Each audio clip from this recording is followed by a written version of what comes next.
dive into our discussion tonight to look at what is really ailing the men of this country. Men are not speaking up. Mental health has come up as a big issue, not only in Kenya, but even in other parts of the world. But when we come back home, we are looking at, for example, there is this report titled Women and Men in Kenya. It was released last year. Facts and figures about men and women. This report actually indicated that up to 43.1% of women suffer from mental health related problems. Men, on the other hand, suffer 56.9%, a difference of 13%. Why is it high in men? Why is it a little bit lower in women? We are going to look at this with Dr. Gabriel Waari, who is already in studio with me. He is the director at the Directorate of University Health Services, that is at Kenyatta University. First of all, good evening. Good evening to you. Welcome to KUTV studios. Thank you very much for having me tonight. I don't know if I should give you time to maybe tell us what you do and why we are having this discussion on mental health with you tonight.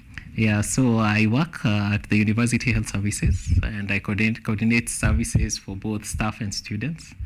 And today, why I'm here is part of a process that we've been having at KU, and a program towards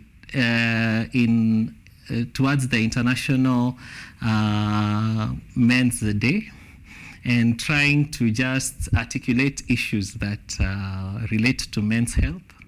And in particular, this evening we'll be discussing mental health, which is one of the neglected things, aspects of mental health that affects us. Myself as a man, and generally men in this country and in the world in general. And I believe that by us deciding to look at men, it is not by chance or a mistake. There is a reason, a concrete reason behind this. Why are men more affected than women? Is there any scientific explanation behind this? Yeah, so thank you for that. Indeed, we have what we call a gender gap as far as mental health between the two genders. And you have actually rightly quoted the statistics that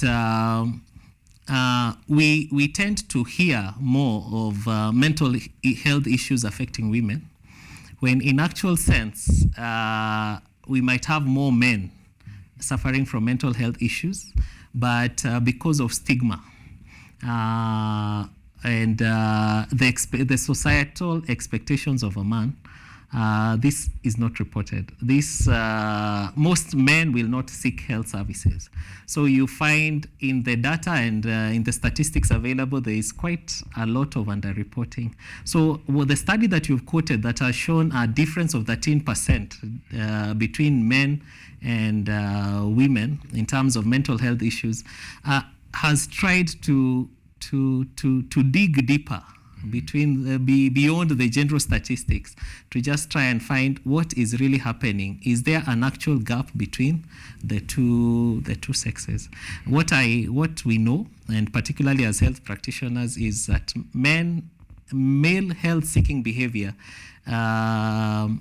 is lower than that of women. Yeah. Yes. So this then brings me to the question of how then can we make men to seek these services? What are the strategies we can use to make them talk out these problems? I mean, because clearly silence is not an option. Yeah. So with the current challenges that we are facing as a country, and even globally, in terms of economic challenges, change in culture, where the role of a man is now, traditionally the man is the provider. Traditionally, the man is expected to be the one with the solution, to be the strong one. We are moving to the current context where the provider role is not clear between a man and a woman. We are facing unprecedented economic challenges. And this places quite a huge strain on men. And you've rightly said, silence is no longer an option, because in the context of societal expectations, in the context of harder or harsher economic realities, the mental health of a man has been affected more than ever before. And so we as health practitioners, we as a nation have to address kind of stop and say, okay, what do we do? What strategies do we do? Do we put in place to help men cope with these realities on the ground? And one of the key strategies we can have is to have these kind of discussions where we start talking about it. Both men and women, we need to start talking about it, and talk about it in all places where we come to, we understand that mental health is a mental illness is a disease like any other. And people are then encouraged to first seek help and to break the barriers of social stigma. So the first place where we can start is encouraging conversations. And we can start them by encouraging conversations between men and men, between men and women, and men with the healthcare system. So all this, we need to encourage all those levels of communication so that men can reach out to other men. And we've seen this work with women quite a lot, where they are in these chamas, they are in these groups, even in the market, they are discussing their issues. And we need to get to a place where men, there are forums which men can constructively engage and try to get solutions. So the first thing, we need to talk about it. Yes. And then I want to try to look at the way this manifests in men. Is there any way in which, for example, I can see, because we meet in different places. For example, we meet at workplaces, we meet in school, in class, and somebody might appear normal. But in many cases, we are told that at times you never know, you can't judge a book by its cover, as they say at times. Maybe the person is portraying a picture of somebody who has everything under control, but then there are some serious things going on with this person. How do I know that something is not right here? How does it manifest in men? Yeah, thank you for that. And research has shown that there are quite some differences with the way men and women express themselves. So men tend not to speak out. Women, on the other hand, tend to speak out their issues. Men suffering from mental health issues tend to adopt negative coping mechanisms. And these coping mechanisms are, we call them externalized. For example, a man will start drinking excessively to try and cope with the mental health issues they are going through. He may start acting in a very violent and antisocial behavior. On the other hand, a woman going through mental health issues will tend to internalize. So she will withdraw from her usual maybe engagement. So their emotions they tend to cope up the emotions. And so the negative effect of mental health issues in women tends to be a bit more suppressed and subdued compared to when men are going through mental health issues. And that's why that also brings the difference between the suicide rates between women and men, where you find almost above, when you talk about completed suicides, you find that men tend we have more suicides happening among men than among women. And the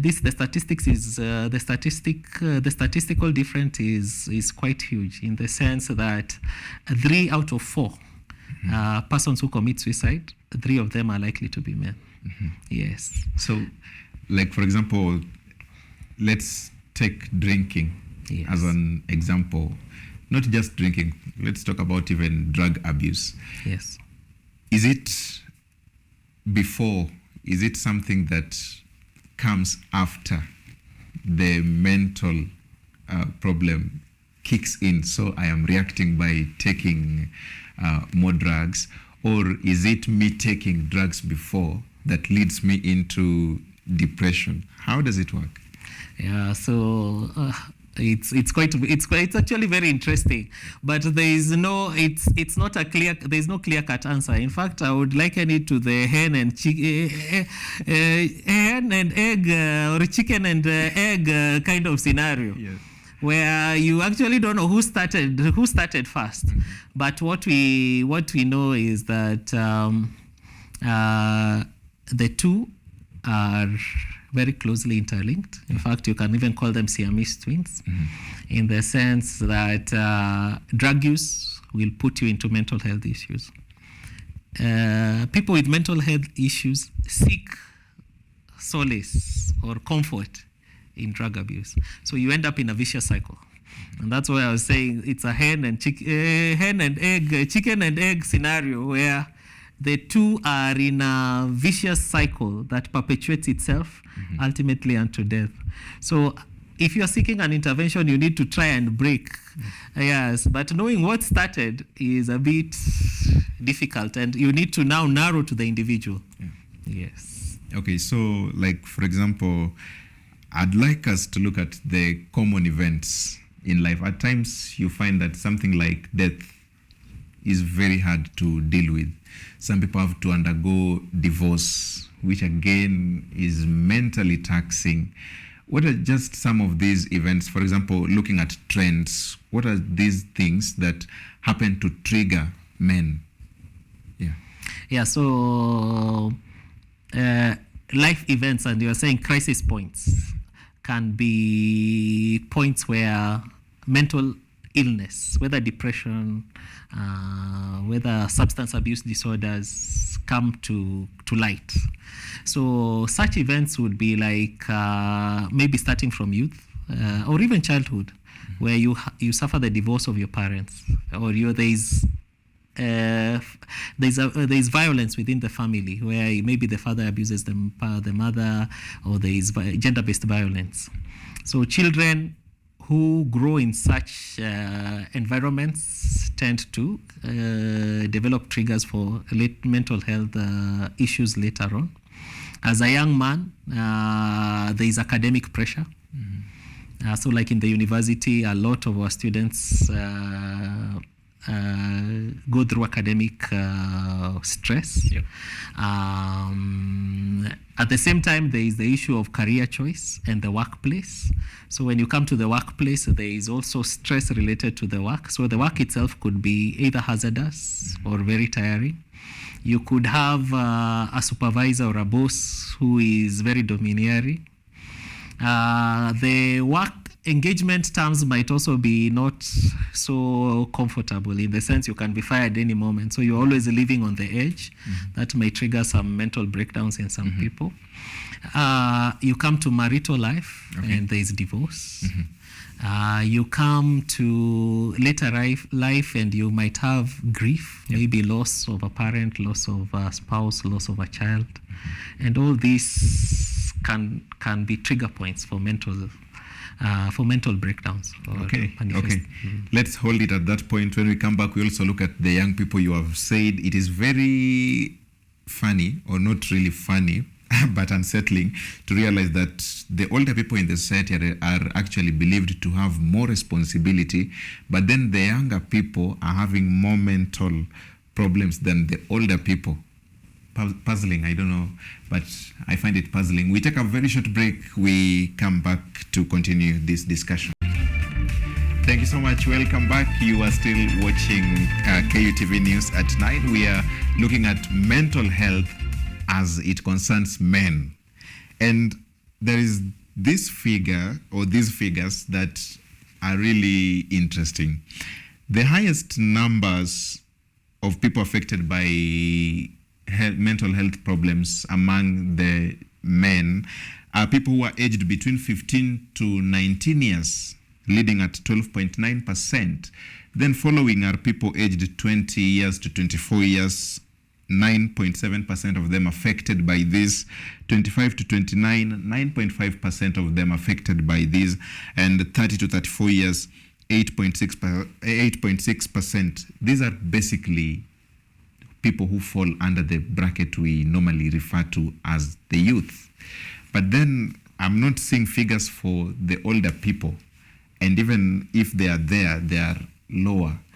Why is it that young people, they don't shoulder much of the responsibility in the society, but then they are the ones who are grappling so much with mental health problems? Yeah, thank you. So to try to start answering the question, so your question is in two levels. There is the issue of the statistics, where you find suicide or mental health issues are a leading cause of death among the youth, so to speak, to pick that large bracket. And the reason that is because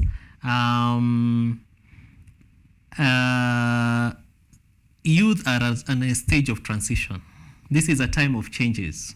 This is a time that you complete your academics, you find a job, you find a family, and so this is a period that has quite a lot of life changes.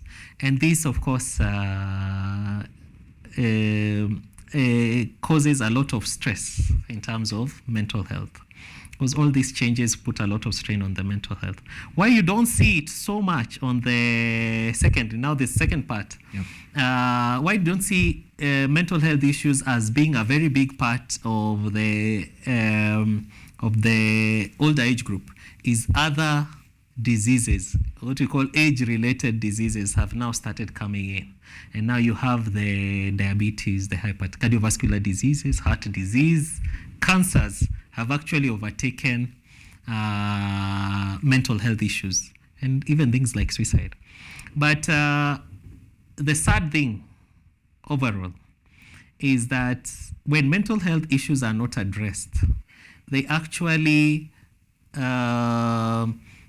affect a productive phase of somebody's life.